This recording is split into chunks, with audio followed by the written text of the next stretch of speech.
Tuucan wanaagsan daawadayaal meel waliba aad joogtaan iyo suuqa maqalkeedii soo gaaray ku soo dhawaada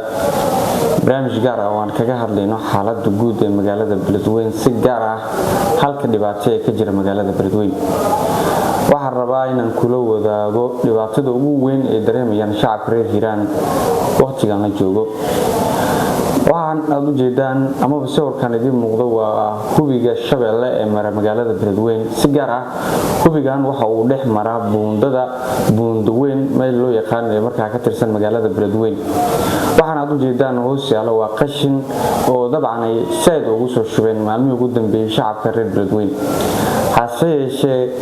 maamulkii gobolka ayaa dabcan ka saaray shaqadii loogu idmay shacabka inay u qabtaan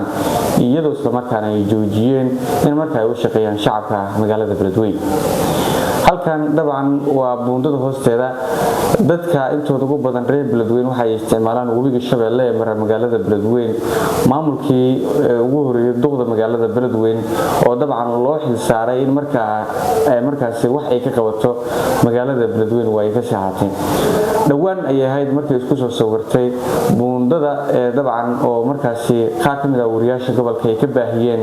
dhibaatada ka jirtay sidoo kale saameynta khatar mid caafimaad ah ee ku yeelan karto shacabka reer Hiiraan hadda waxa la soo dhoobay qashin iyadoo isla markaana maalintaasi kadib aysan ku laabanin duqda magaalada Beledweyne oo ah maayirkii magaalada sidoo kale laga rabay in markaa wax waliba oo ugu horeeyay markaas wasaqda ee saameynta u yeelan kara shacabka reer Hiiraan in wax ka qabato balse iyadoo sidoo kale dabcan ragga la shaqeeyaba oo ay ka saxdeen dhibaatada ka jirta magaalada Beledweyne oo dabcan saameyn baan ku yeelan karto dadka shacabka reer hadaba maxaa uu diiday maayirkii magaalada Beledweyne waa duqa magaalada Beledweyne wax laga weydiin lahaa